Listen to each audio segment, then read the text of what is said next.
And welcome to Wednesday's Oil and Gas Rundown here at King Operating. My name is Rachel Griffith, and I'm an SVP here.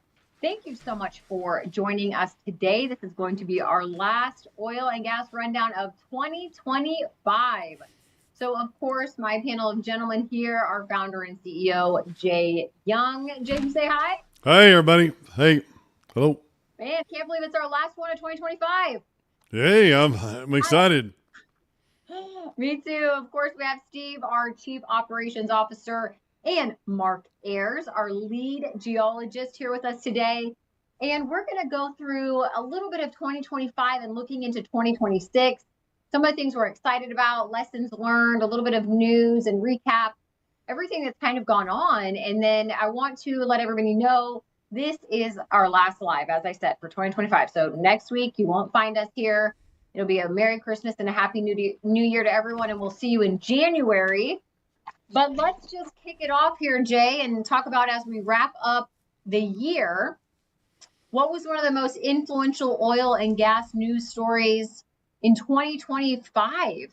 Why did it matter? I'm going to start with Jay here. What was one of your favorite news stories, Jay? I'm going to say, well, I mean, obviously, I'll be a little biased, and I know that nobody else on the screen is going to want to go against me on this, but the Bivens Ranch, finally getting a couple of wells drilled on the Bivens Ranch, and the production that we've seen from these two wells is phenomenal. And we're looking forward to, we had a client in today, and we were talking about, the 60,000 acres that we have there in our sandbox that Mark wants to play in, and just kind of going over all the different potential plays that we have from there. Yeah, we can drill 100 wells or probably 60, 70 wells in one formation, maybe 60, 70 in another formation, but there's also a lot of other, it's huge. This thing could really, really be big, and there's a lot of really great, a lot will go into it, but Bivens Ranch is my number one. I'm sorry. I know I'm still in the thunder from probably Steve and Mark, but Bivens Ranch. Bivens Ranch, our own news of the breaking news. We had breaking news webinar on Bivens Ranch. And yes, absolutely. You guys, do you have any other favorite news from 2025? It could be global. Anywhere. It's hard to argue where Jay's going with that. But, one of the things I think that's going to be impactful for the whole industry that's occurring this year is kind of on the LNG market side. I mean, we're starting to construct these LNG plants on the coast, and as we're able to export the liquefied natural gas, that's going to just help our product here in the U.S. become a global commodity that's only going to help the natural gas market. I mean, we're seeing strong pricing right now. But I think, we start selling the natural gas to the rest of the world, it's gonna be impactful for our industry. So that's one thing that I've seen that will help Bivens Ranch too, because Bivens has a very large natural gas component as well as oil. Yeah, Steve, I would agree. I know there's some huge contracts going in around the world for LNG, and even some of you can help me put my word in correctly, some of these terminals that even have to be built. Some of these countries are building terminals to be able to receive the liquefied natural gas. And we're looking at huge global contracts. If, in the news, it's really very interesting to see that kind of development. Mark, what do you got? Favorite news? Well, you know what I'm going to say. It's the Bivens Ranch. And I really am so excited about that 60,000 acres, because not only do we have the Canyon Lime resource play that we are working right now, and we've drilled 2 very attractive wells in it, but there's a lot of other potential, and we're finding more and more every day, and have some great seismic data that helps us identify those opportunities. And I'm just really looking forward to being able to drill some different wells, maybe even try some different objectives as we prove the initial primary objective, that maybe we can find some vertical wells that would be very attractive also. So it's just all good so far. I love that. Bivens Ranch taking the home sweep on that. So it's an awesome outlook, guys. Yes, we are very excited for it. I feel like we're just now getting our toes in the water there. Or what did Jay say? Playing in the sandbox? Sandbox, yeah. The sandbox.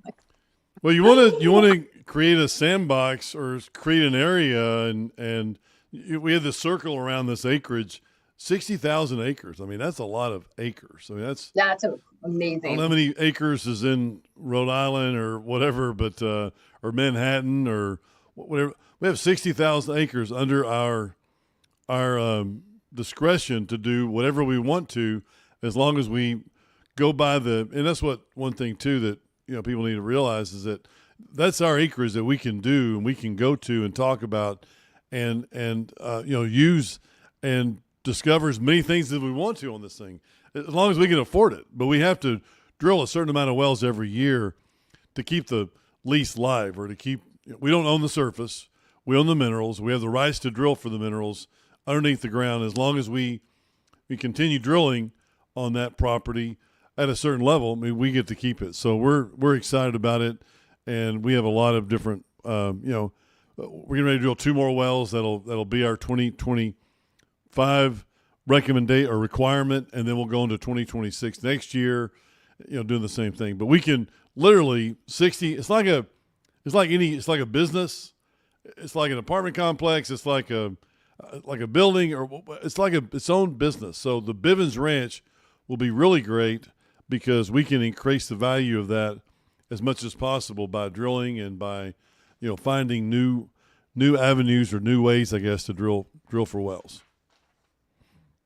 Awesome. Well, I'm looking at my questions for today, and I'm kind of chuckling because all I see in the questions is Bivens, Bivens, Bivens. That's what's about to happen. So next question, looking ahead to 2026, what's your favorite oil and gas play right now? What makes it compelling? I feel like Bivens. I know it's going to happen. Yeah, I agree. It's Bivens, and we're also in the same area. I mean, we're in the panhandle of Texas right now. We've got the Bivens Ranch, and then we also have the Mid-Continent area, which is kind of north of Bivens. And there's some really exciting things that are going on in that area too. And what's making the whole panhandle area compelling is that, there's been such a huge amount of emphasis put on, in the Permian Basin, around the Midland Basin and the Delaware Basins, and then, even on the Eastern Shelf. As you come north into the Panhandle, I mean, this is an area that has produced for years and years, and it has been one that, like there is a lot of well control and a lot of wells drilled, but not as much of the concentration has been out here as what we've seen in kind of the Permian. And the thing that makes that exciting is that I can remember 30 years ago when I worked for ARCO, and we broke up ARCO Oil and Gas into 3 companies. One was Vastar Resources, one was ARCO California, and the other one was ARCO Permian. At that time, ARCO really felt like ARCO Permian was going to be dissolved within 2 years after that breakup, because they didn't see any more potential. And wow. Yeah. And the best place to find oil and gas is where oil and gas has been. And I mean, the Permian, like I said, it's phenomenal, and it's still going to be around. But that's what I think is exciting about the Panhandle, is that, yes, there's been a lot of production there, but it's a lot of older production, a lot of, legacy assets and stuff. And I think, we're going to find, I think we kind of have found a little bit of that diamond in the rough, and hopefully it'll be similar to the Permian at some point. Mark, what do you think about that? I was going to say, Mark, what do you think? Panhandle. Yeah, well, I agree with Steve. We've decided to start focusing on generating prospects in the Panhandle, and we have a geologist that works with us, been working this for 40 years, knows everything about it, and he's come up with some great prospects, and even some additional objectives that may bring even more opportunity to us by Mhm. understanding some potential zones that are not producing prolifically right now that might benefit from a horizontal well. So we're not ready to start talking about that yet. That's still a growing concept, but that if there was anything that was more exciting to me than Bivens, it would be that opportunity that we might be able to drill some unconventional resource plays, even in the Panhandle, to supplement our conventional horizontal program, which again, Phil's come up with some great prospects for that as well. So looking forward to it. Yeah, it's exciting. That is very exciting news. Jay, Panhandle.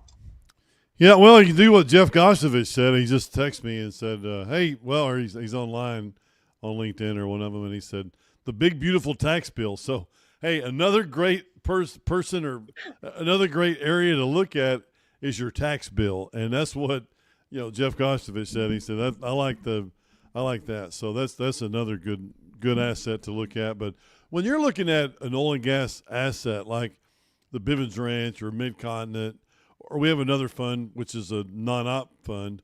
But when you're looking at Mid-Con, we're looking to drill 20, 30 wells inside Mid-Con and then sell that asset. And how we do that is kick it off right now with equity, get it going, then build it up and sell it. And I'm very excited about that. I love the area up there, and it's we already have a yard up there. We got people, and just love the idea. And I love the idea of increasing the value and getting an asset. We tried before. We tried smaller assets, but it really wouldn't work that good. It's like a $5 million to $10 million deal to get it to 20, 30. There's not many buyers in that. But when you look at drilling 10, 15, 20 wells in an area like Mid-Continent and creating a $200, $300, $400 million asset or $1 billion asset, okay, now you get some people with some money that need oil and gas and need assets and want to buy assets, public companies. And there's literally hundreds, if not 1,000 public companies that need these kind of deals for us. So I know I'm kind of stepping out there saying, okay, yeah, this is what we're doing, our business model, which I keep thinking about in my brain, but also think about what's going to be fun for us is, taking our partners from initial equity to drilling, getting rigs, and then building up assets and selling, for them and in these particular areas, because these areas are, they're, I don't know if you could drill a dry hole up here. I guess you could if you drilled it in the wrong spot or something, but it'd be kind of hard to drill a dry hole up in the Bivens Ranch or Mid-Continent. It's just where the oil's already been. You already know where it's been found. Mewbourne, made a ton of money up here in the same area. So I'm really excited about that. Yeah, absolutely. We are definitely very excited about it. And we're developing oil fields. That's what we're doing. I love the project. Yeah. Let's talk about lessons learned. So, in all of life and in business, even when you do things well, you're going to learn lessons. At least I sure hope people learn lessons. I know here at King, we're all about looking at what we can do better. So what are some lessons we learned in 2025? What are we going to implement in 2026 that is, a little different? Yeah. Well, if it's me, I don't know. I'm trying to give everybody else an opportunity to speak because I jump out there and no, I think it's just what I just said, right? What is it that works? What is it doesn't work? And we want to make sure that we hire the best people in the best positions to, find assets and increase the value.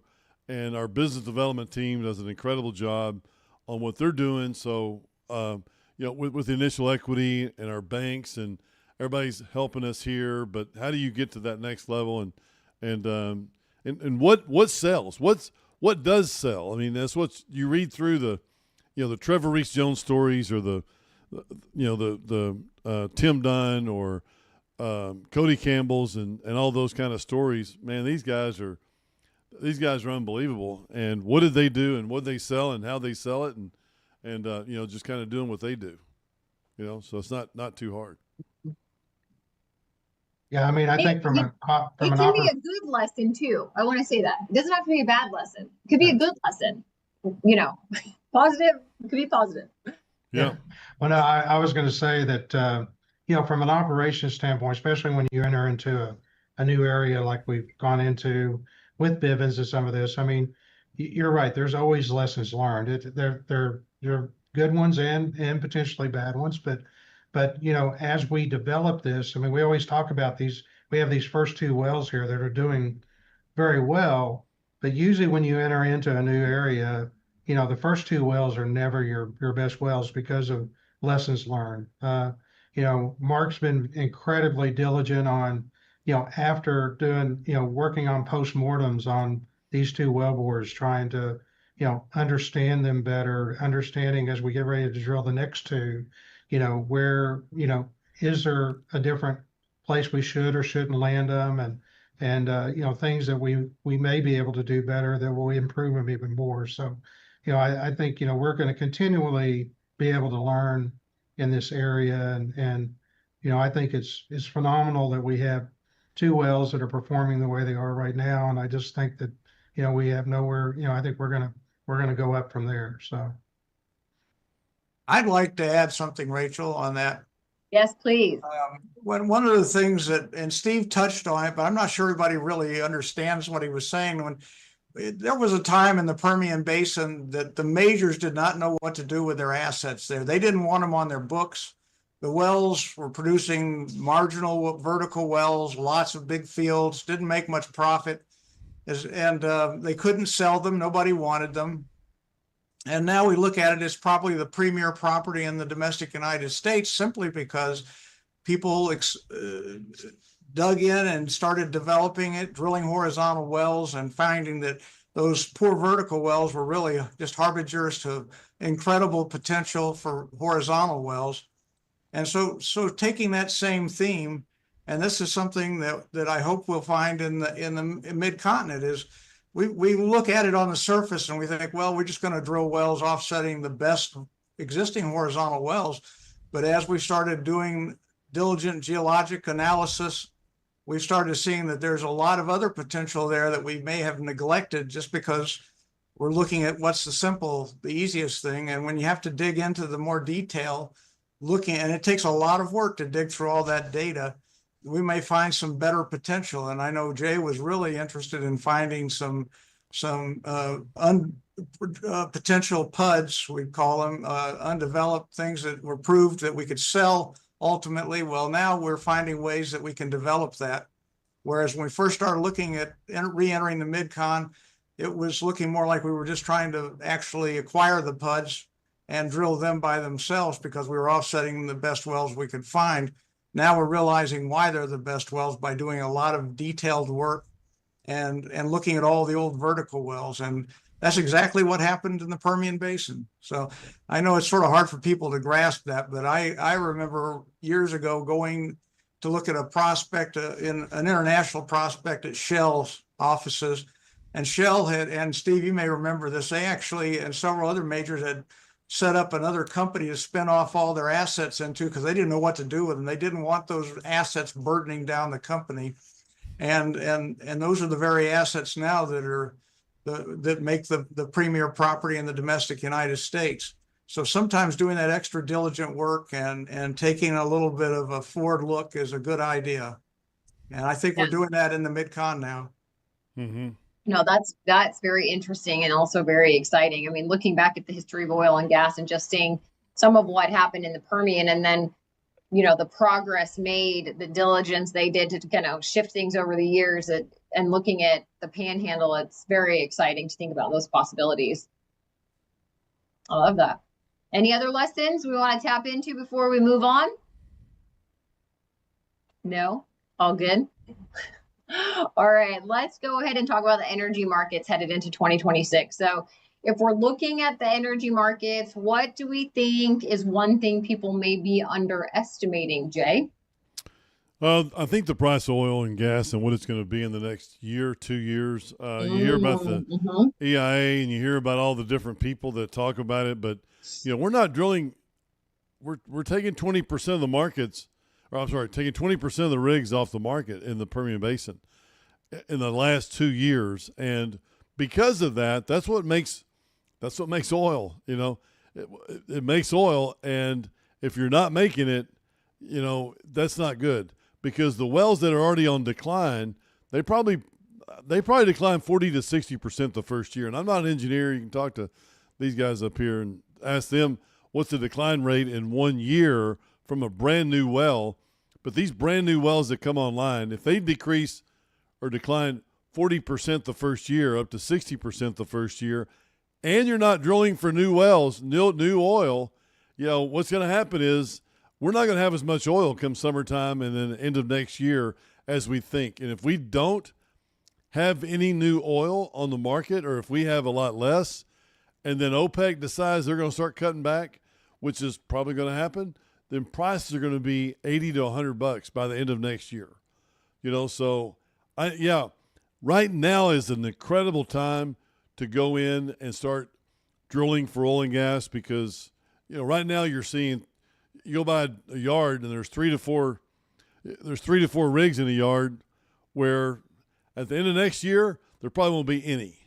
So if you want to negotiate, right now is a great time to negotiate great prices on drilling rigs and services, whether it be frac services or pipe or cement, whatever the case may be.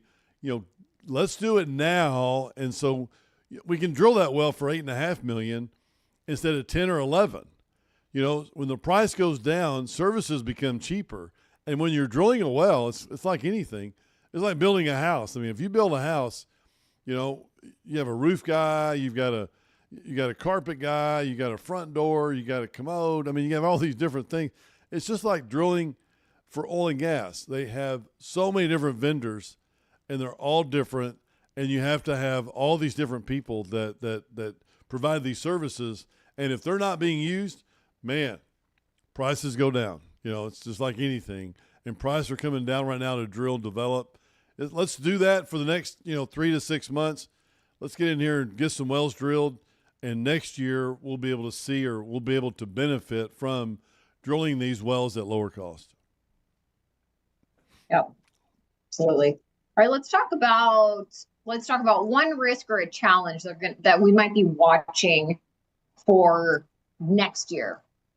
Anything in 2026 we got our eyes on, thinking, okay, this could be a little bump in the road. Steve, Mark, Jay? I'm talking all the time. Steve, won't you? Yeah. I mean, I'm thinking about it a little bit. I think, again, if we knew how to predict, oil and gas prices, we'd have our own private island somewhere. I mean, that's the bottom line. I mean, it is predicting, and you can go online and you can pretty much, find every view that you want to view. So, I mean, yes, there can always be some bumps, because of geopolitical reasons, or, I mean, there's a lot of uncertainty that's out there. So, that in itself can cause some uneasiness. But I do believe, based on, just really looking at straight economics and what's occurring in supply and demand, is that you can see, I don't see a real downside that for some reason that the demand is going to have a huge, decrease. I mean, definitely supply is going to be the issue, and that could be, we talked about, Jay talked about, okay, OPEC may decrease and prices go up, and who knows, OPEC could increase, or Russia could do something, China. I mean, there's all those geopolitical reasons that could cause things to be a little bit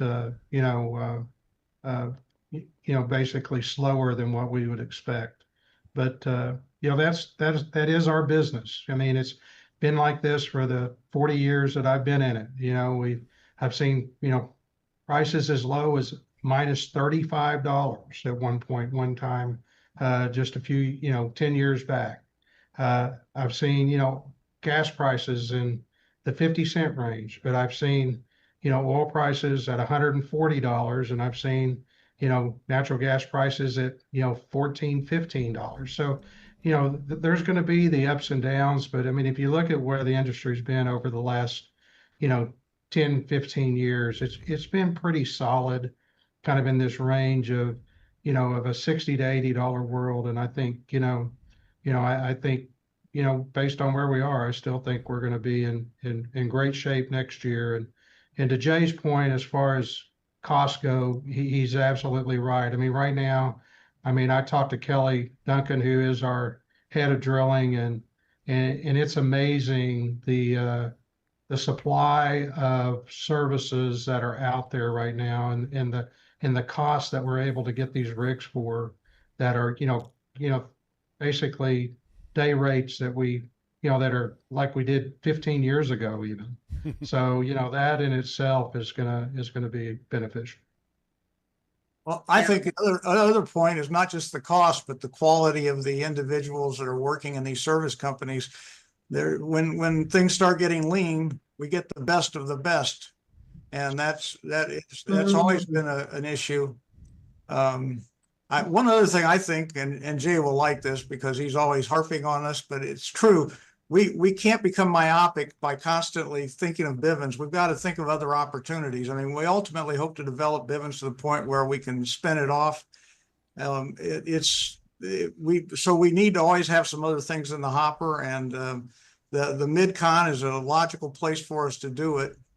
And I'm not just saying that because Jay wants to hear it. I'm saying that because I think the work that's been done in our geologic group has proven that there's a lot of potential upside in that area, not just simply drilling one-off wells, but actually developing some prospects that will have multiple wells. And that to me is what it's all about. So, yeah. That's good. That is a good point. But there is a question that we got on YouTube from C Train. So he's asking which state the ranch. I love it. I love calling it the ranch. It's Bivens Ranch, but yes, it's our ranch. And it is in Texas. Up in the Panhandle is Texas. So thank you for that question. And I want to just wrap up today by talking about a piece of advice to give investors. What is something we can give investors? I want each of you guys to think of one piece of advice to give investors out there. And let's see who wants to start. Eeny, meeny, miny. I would, my advice is patience for investing.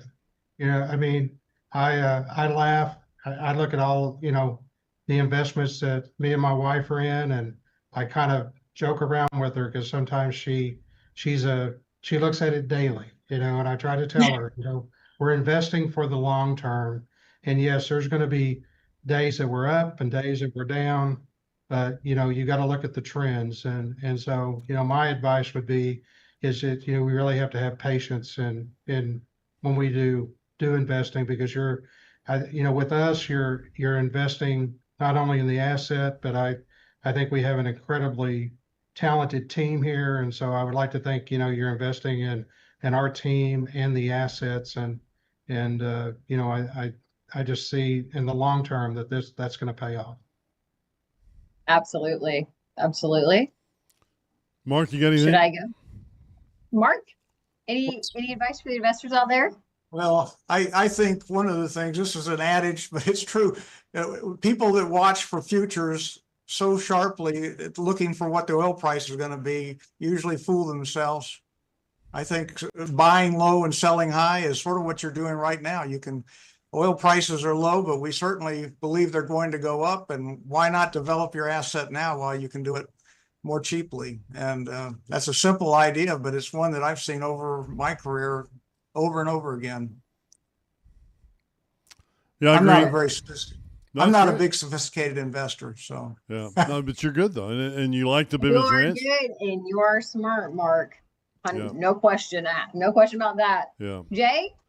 Well, in between, reading my book, The Upside of Oil and Gas Investing, and learning, how to not invest in oil and gas, you want to invest with a company that gives you a shot at making a multiple on your investment. And that's what we do. And I don't know if anybody else does that.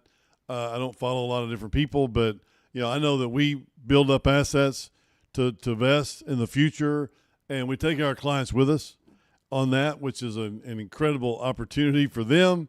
And I would look at that, but I'd also look at January 1st, after that bell rings, the bell rings on December 31st to January 1st. I know the government's going to send me an imaginary check for hundreds of thousands of dollars because I invested in oil and gas. So get your money in now before now and the end of the year, because as a investor, you want to be in a project and you want to have your money in the bank or in our bank, in our bank account or our fund before the end of the year, because on January 1st, after that bell rings, you just made a guaranteed. I know it's hard to say guaranteed in the oil and gas business, but it's guaranteed because the government's going to write you a check for 30 to 40, whatever your tax bracket is. Just imagine that if I'm in the 40% tax bracket of all taxes that I have, and I write a check for $100,000, I got a $40,000 check right there immediately on January 1st. So, I think that's a big part of my advice. Don't pay taxes. The government allows you to. The government allows you. Actually, they allow you to do and have loopholes and take advantage with tax incentives. They give you these incentives. Well, take advantage of them. Absolutely, Jay. Yes, that was one that I was going to say. Do not overpay the IRS. You can use oil and gas as a wonderful investment that turns your tax liability into a wealth building asset. So that is an incredible piece of advice for any investor. And of course, what I love about our model, as Jay said, we develop assets, we scale them, and then we exit, and then we repeat. And that is a tremendous opportunity for any investor to be a part of that. So also, my last piece of advice is to invest with people who have great teams and good track record. And I'm going to just go to Mark Ayers right there. When people ask me about the locations that we're in, I tell them, well, it's not Rachel who's just telling you this is a great opportunity. It's people like Mark Ayers who have a proven track record, who have drilled tremendous wells across the United States and does his due diligence and leads this team with the geology side of things. And so invest with smart people who have proven track records. And I believe that is us here at King Operating. So of course, if you want more information about our opportunity, or you just like to learn more, please go to kingoperating.com. And, there's a form there you can fill out to request more information. Mm-hmm. You can always email me, rgriffith@King Operating, and I will get you to the right person.